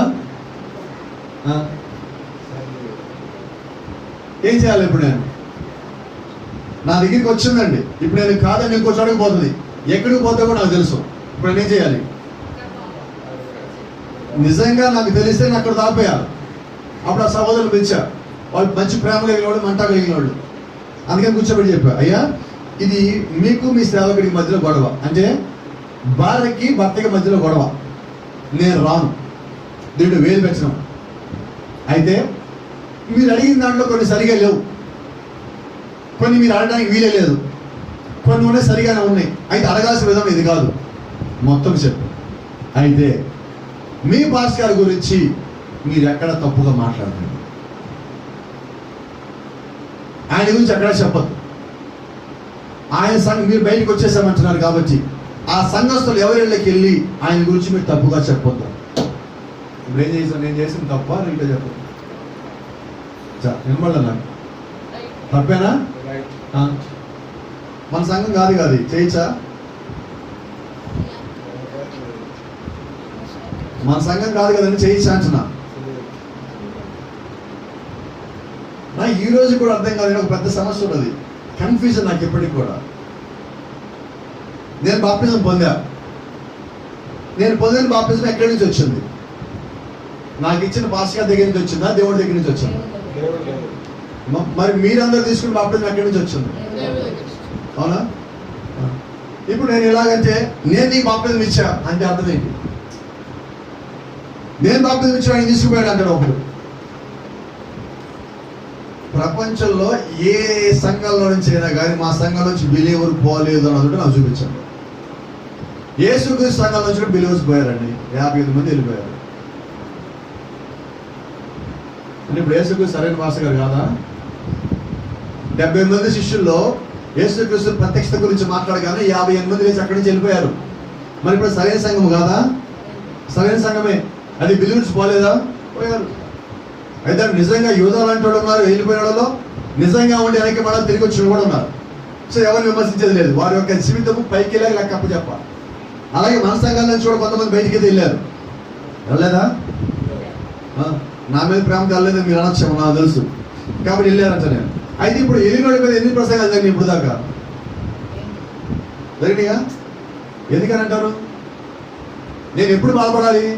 ఆ ఎలినో డినామినేషన్లోకి పోతే, దెయ్యం పట్టుడు వెనకాల పోతే, సరిగ్గా లేడు వెనకాల పోతే, ఒక పిలుపు లేని సాక్షి వెనకాల పోతే అప్పుడు నేను బాధపడాలి.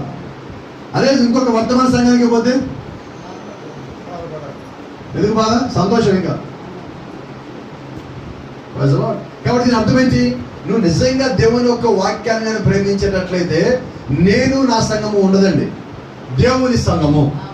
మేమందరం ఎవరము? ఒకే దేవుని సంఘానికి వివిధ ప్రాంతాల్లో పరిచారకులము. ఇక్కడి నుంచి అడిగేది తప్పేంటి, అక్కడి నుంచి అడిగేది తప్పేంటి అంటున్నాను. ఏంటి తప్పు? ఇదేం చేశారంటే లేని దాన్ని ఒక చక్రాన్ని సృష్టించి ఆ చక్రానికి వీళ్ళే బద్దులైపోయి ఆ చక్రంలో వీళ్ళే జీవిస్తా ఆ చక్రంలో ఏదైనా వీళ్ళకి అనుకూలంగా జరగకపోతే వీళ్ళు తిట్టడము ద్వేషించడం జరిగిపోతాం. పాస్లే కాదండి, విశ్వాసం కూడా జరుగుతాను. నేను ఎప్పుడంటే ఒక్క సంఘస్థులు ఇంకో సంఘస్థులు ఏమనొద్దంట. మనం ఎప్పుడు మీటింగ్లు పెట్టేటప్పుడు చెప్తా ఉంటాం, మీకు జ్ఞాపకం ఉందో లేదు.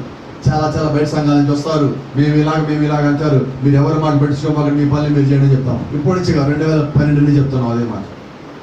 ఒక్కొక్కరు ఒక రకంగా ఎదిగారు కాబట్టి దాన్ని మనం విమర్శ చేయొద్దు. వీలైతే చెప్పుకుంటే పోదాం, వీలైతే కలుపుకుంటే పోదాం. ప్రజలు కాబట్టి ఎప్పుడు మనం హెచ్చరించాలా? సహోదరుడు సరిగా లేనప్పుడు నీ దృష్టికి అది వచ్చి నీకు తెలిసి నువ్వు చెప్పకపోతే, తెలీదు ఆయన వేలు పెట్టదు. ఈరోజు చాలా మంది ఉన్నారు, వాళ్ళకి ఒక గొడవని ఎలా పరిష్కరించాలో తెలియదు. పరిష్కరించకుండా దానిలోపల దిగి వేలు పెట్టేసి ఆ గొడవలు పెద్ద చేసి ఆ సంఘాలు ముక్కలు చేసి గందరగోళం చేసి పోండి మీ పని మీరు పోండి అని వదిలిపెట్టి వెళ్ళిపోతాం. నేను అంటాను, అసలు నీకు తెలియనప్పుడు నువ్వేం చేయాలా? ఆ పిలుపు కలిగిన వాడు ఎవడో వాడు అక్కడికి పోవాలి. ప్రజలో దేవుడు నామానికి మహిమ కలుగునుగా. ఇప్పుడు ఒక చిన్న సంఘటన చెప్తాను మీకు. ఒకసారి ఒక ప్రాంతంలో ఈ వర్తమానం గురించి ప్రకటిస్తున్న అక్కడ పాస్టర్ గారు ఏం చేశారంటే స్వస్థతల గురించి ఏకబిగిని మాట్లాడుతున్నారు. ఆ ఊళ్ళో వాళ్ళు వచ్చారు, అయ్యా నిజంగా స్వస్థత గురించి ఎంత మాట్లాడారు కాబట్టి ఏదో వచ్చిన వాళ్ళు స్వస్థత చేయమన్నారు. ఆయన అన్నాడు, నాకు ఆ పిలుపు లేదన్నాడు. ఆ పక్కనే ఆ పిలుపు కలిగిన ఉన్నాడు. ఈయనకి ఆయనకి పడదు. ఈయనేం చేయాలి? వాస్తవంగా ఆయన వర్తమానంలో చెప్పేది. ఈయనేం చేయాలి ఇప్పుడు? అయ్యా నాకు ఆ పిలుపు లేదు, నా సహోదరుడు ఉన్నాడు, నువ్వు ఆగు, ఆయన పిలుస్తా, లేకపోతే మనం అక్కడికి వెళ్దాం పదాన్ని తీసుకెళ్తే ఆయన పరిస్థితి ఎలాగుండేది, ఈయన పరిస్థితి ఎలాగుండేది అయిపోయింది. ఈ ఊరు మొత్తం వర్తమానం నమ్మకుండా పోయింది. ఈగోలు వల్ల. ఇప్పుడు మేము చేసింది అదే. మీరు గొడవ పడి వర్తమానానికి అపనిందలు తీసుకురావద్దు. కాముగా ఆగండి, ప్రార్థన చేయండి, దేవుణ్ణి అడగండి, తర్వాత ఏం చేయాలి నిర్ణయం తీసుకోండి. మీ గొడవలో నన్ను లాగద్దు, దీనికి నాకే సంబంధం. కాపురిగా ఉన్నప్పుడు చాలా జాగ్రత్తగా అడిగేయాలి. కుటుంబ యజమాని ఉన్నప్పుడు ఎంత జాగ్రత్తగా అడిగేస్తాం, జాగ్రత్తగా అడిగేయాలి. అయితే దెయ్యం ఏం చేస్తుంది తెలుసా? వాక్యం ఎదుర్కోలేనప్పుడు దెయ్యం ఒక పని చేస్తుంది. వ్యక్తిగత దాడికి దిగుతుంది.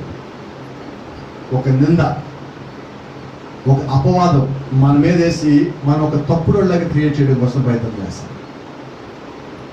ఈరోజు మీరు గుర్తుపెట్టుకోవాల్సిన జ్ఞాపకం చేస్తున్నారు. ఇప్పుడు ఎదుటి నాకు నచ్చిన పని చేయలేదండి, నేనేం చేస్తాను? వాళ్ళు మంచోడు అంటాను నేను అనుకోండి, ఏం చేస్తా? వాళ్ళ మీద ఒక నింద చేస్తాను. నేను నిందేస్తే పడి ఉంటుందిగా. అయితే ఈరోజు నిజంగా నువ్వు దేవుణ్ణి ప్రేమించేవాడు అయితే నువ్వు నిందేయడానికి ఇష్టపడవు. ఏం చేస్తావు? నన్ను హెచ్చరించాడు కాబట్టి నేను సరి చేసుకుంటాను. కాబట్టి ఈరోజు గమనించండి, ఎవరిని హెచ్చరించాలంటే ఆ విలువ ఉన్నవాడినే హెచ్చరించాలి. కొన్నిసార్లు మనం మాట్లాడేటప్పుడు ఎదుటి వ్యక్తి యొక్క స్థాయి కూడా మనం తెలుసుకొని మాట్లాడాలి. ఎదుటి వ్యక్తికి ఏమి స్థాయి లేనప్పుడు నువ్వు గొప్పగా మాట్లాడితే వాళ్ళ ముందు ప్రయోజనం ఏది లేదు. వాళ్ళు ఏ స్థాయిలో ఉన్నారో ఆ స్థాయిలో నువ్వు అర్థమయ్యేటట్టు మాట్లాడాలి. యేసుక్రీస్తు నేర్పించింది మనకు అదే, ప్రవక్త కూడా నేర్పించింది అదే. వాళ్ళ స్థాయికి దిగి మనం మాట్లాడే వాళ్ళు మన స్థాయికి తీసుకురావాలి. ఈరోజు మనకి తెలియకుండా మన చుట్టూ కొన్ని క్రమాలు ఏర్పడ్డాయి.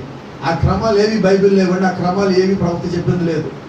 ఎవరికి ఇష్టం వచ్చిన వాడు బోధించేసి ప్రవక్త చెప్పాడు. ఎక్కడ చెప్పాడు? వెళ్ళి చదువుకోపో. 1205 వర్తమానాలు ఎక్కడ చదవాలి? ఇప్పుడు ఈ చదవడానికి 4 ఏళ్ళు పట్టుద్ది. బైబిల్ చదవాలంటే మనకి పుట్టి దగ్గర ఒకసారి అవ్వాలి. ఇప్పుడు దాకా అయిందా? ప్రతి సంవత్సరము మనకున్న అలవాటు జనవరి 1వ తారీఖు బైబిల్ బిగిన్ చేస్తున్నారు వాళ్ళు కదా. ఎంతమంది డిసెంబర్ 31 చదువుతారు డైలీ? అది సమస్య. రోజుకి 4 అధ్యాయాలు చదివితే జనవరి 1 ప్రారంభించిన బైబిల్ డిసెంబర్ 31కి అయిపోతుంది. ఎప్పుడైనా సంవత్సరం బైబిల్ అయిపోతుందా? ఎంతసేపు పడి 4 అధ్యాయాలు తెలుసా మీకు? 30 నిమిషాలు పడుతుంది మహా చదివితే. స్లోగా గుడించుకొని కానీ చదివితే అరగంట పడుతుంది. అంటే రోజు మొత్తంలో అరగంట సమయం నేను దేవుడికి ఇవ్వలేకపోతున్నాను. ఇప్పుడు మన క్రమంలో ఉన్నామనొచ్చా? ఇలా అనొచ్చు, నాకు చదవటం రాదండి అనొచ్చు. ఇప్పుడు ఆడియో బైబిల్స్ వచ్చింది. యూట్యూబ్లో మీరు ఇలా ప్లే నొక్కినట్టు కానీ ఆడియో బైబిల్ నొక్కగానే మీరు ఆదికాండం అని నొక్కగానే ఆదికాండం 4 అధ్యాయాలు అవుతుంది. అక్కడ ఆపేసేయండి, మళ్ళీ నొక్కితే మళ్ళీ అక్కడి నుంచి వస్తుంది ఆడియో బైబిల్. అదే వినిపిస్తూ ఉంటుంది, మీకు అదే చెప్తా ఉంటుంది. అంటే నేను వినలేను అనడానికి అవకాశం లేదు. అన్నీ వచ్చేసి నీకు చదువు వచ్చినా రాకున్నా నువ్వు ఎలాగ వాక్యానుసారంగా ఉండడానికి కావాల్సిన అన్ని ఏర్పాట్లు దేవుడు చేసేసి ఉన్నాడు. కాబట్టి ఈరోజు ప్రత్యేక మళ్ళీ ఇది చేసేది లేదు. ఇప్పుడు నిజంగా ఇవన్నీ అవకాశాలు నీ ముందు వచ్చినా కూడా నువ్వు సరిగా లేకపోతే ఇప్పుడు నేను నిన్ను హెచ్చరించాలా వద్దా? Must I warn you surely? నేను నిన్ను గద్దించాలా, హెచ్చరించాలా? సార్ మీరేం చేయాలి? లోబడాలి. రైట్. మీరు ఎలాగెళ్ళి ఏం చేయాలి? పాటించి ఏం చేయాలి? మీ ఇంట్లో వాళ్ళు మీరు హెచ్చరించే విధంగా మీరు ఉండాలి. ఇంట్లో వాళ్ళు ఎవరు హెచ్చరించగలరో తెలుసా? కరెక్ట్గా ఉన్నవాడు మిగిలిన హెచ్చరిస్తారు. నేను కరెక్ట్గా లేకుండా కుటుంబంలో హెచ్చరిక చేయొచ్చా? నేను చెప్పా, కుటుంబాన్ని పోషించిన యజమాని కుటుంబంలో హెచ్చరిస్తే ఏమంటారు? వాళ్ళు హెచ్చరిస్తూ ఉంటే లేచి వెళ్ళిపోతుంటారు. ఏమైంది? ఏం జరిగింది? ముందు నీ జీవితంలో లేదు కాబట్టి నువ్వు చెప్పడానికి యోగ్యత కలిగి లేవు. కాబట్టి ఈరోజు సంఘ కాపరైనా కుటుంబ యజమానైనా ఏం కలిగి ఉండాలా? హెచ్చరించే ఆ శక్తి ముందు నువ్వు కలిగి ఉండి నువ్వు జీవించి ఆ తర్వాత చెప్పు. నీకే జీవితం లేకుండా ఇంకెవరు చెప్తావు? నీకే సాక్ష్యం లేక ఎవరు చెప్పగలవు? నీ కుటుంబానుభవం ఏంటి? నీ యొక్క జీవితం ఆ సాక్ష్యం ఏంటి? వీటన్నిటిని బట్టి నీ మాట ఎదుటోడు వింటాడు. ఉచితంగా ఎదుటోడు వినండి. నేను కేకలు పెట్టానో, అరిచానో, 10 మందికి ఫోన్ చేసి చెప్పానో, ఏదో వెనకాల డబ్బు ఉందనో, వెనకాల అందం ఉందనో, ఇదేదో నేను చూపించాలనుకోవడానికి ప్రయత్నం చేస్తానంటే ఖచ్చితంగా దేవుడి ముందు నేను తీర్పు నిలబడతాను. కాబట్టి దేవుడి ముందు దాకా పోవద్దు, మనం ఇక్కడ సరి చేసుకుందాం. కాబట్టి ఏం చేద్దాము? మనము హెచ్చరించబడినప్పుడు సరి చేసుకుందాము. మన దగ్గరికి నేను హెచ్చరించాల్సిన అవసరం కలిగి వచ్చినప్పుడు నేనేం చేయాలా? తప్పించుకోకుండా హెచ్చరించాలి. నిజమైన కావాలి వాడు ఏం చేస్తాడు? హెచ్చరిస్తాడు. హెచ్చరించి మార్గం కూడా చూపిస్తాడు. హెచ్చరించి ప్రార్థిస్తాడు. హెచ్చరించిన తర్వాత కూడా ఆయన ప్రేమిస్తాడు. హెచ్చరించిన తర్వాత కూడా వాడు మారాడా లేడని చెప్పి కనుక్కుంటాడు. నీ ప్రేమను వదలదు. నీ ప్రేమ నువ్వు కలిగి ఉండు. యేసుక్రీస్తు ఆయన మనల్ని హెచ్చరించాడు, ప్రేమించడం మానలేదండి. అలాగే నువ్వు నీ తోటి సమాజాన్ని హెచ్చరించు. సరిగా లేనప్పుడు నువ్వు జీవించు, హెచ్చరించు, ప్రేమించు, వదిలిపెట్టద్దు, ప్రార్థిస్తాను. వాళ్ళు మారేంత వరకు వాళ్ళు నేరుగా పక్కన పెట్టు. కొద్ది కాలానికి నిజమైనది ఏంటో తెలుస్తుంది. ఆ తెలిసేంత వరకు మన లోపల బిగిపోతాం. మనం మాత్రం లేచి నిలబడదామని